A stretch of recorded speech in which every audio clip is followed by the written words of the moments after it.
بسم اللہ الرحمن الرحیم۔ السلام علیکم ورحمۃ اللہ وبرکاتہ۔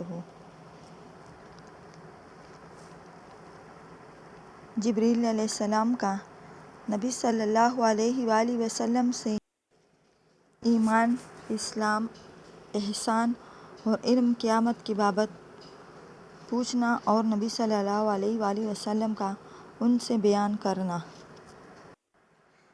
سیدنا ابو ہریرہ رضی اللہ عنہ کہتے ہیں کہ ایک دن نبی صلی اللہ علیہ وآلہ وسلم لوگوں کے سامنے بیٹھے ہوئے تھے کہ یکایک آپ کے سامنے ایک شخص آیا اور اس نے آپ سے پوچھا کہ ایمان کیا چیز ہے؟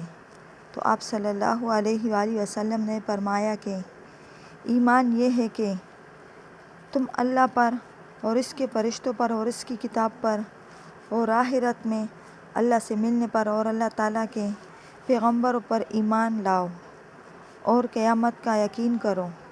پھر اس شخص نے کہا کہ اسلام کیا چیز ہے؟ آپ صلی اللہ علیہ وآلہ وسلم نے فرمایا کہ اسلام یہ ہے کہ تم اللہ تعالیٰ کی عبادت کرو اور اس کے ساتھ کسی کو شریک نہ ٹھہراؤ اور نماز قائم کرو اور فرض زکوٰۃ ادا کرو اور رمضان کے روزے رکھو۔ پھر اس شخص نے کہا کہ احسان کیا چیز ہے؟ تو آپ صلی اللہ علیہ وآلہ وسلم نے فرمایا کہ احسان یہ ہے کہ تم اللہ تعالیٰ کی عبادت اس خشوع و خضوع اور خلوص سے کرو کہ گویا تم اسے دیکھ رہے ہو، اور اگر یہ حالت نصیب ہو کہ تم اس کو دیکھتے ہو تو یہ خیال رہے کہ وہ تمہیں ضرور دیکھتا ہے۔ پھر اس شخص نے کہا کہ قیامت کب ہوگی؟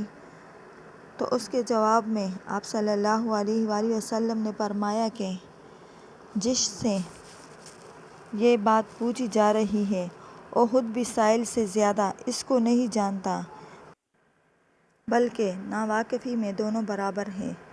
اور ہاں، میں تم کو اس کی علامتیں بتا دیتا ہوں کہ جب لونڈی اپنے سردار کو جنے، سیاہ اونٹوں کو چرانے والے اونچی اونچی عمارتوں میں رہنے لگے تو سمجھ لینا کہ قیامت قریب ہے۔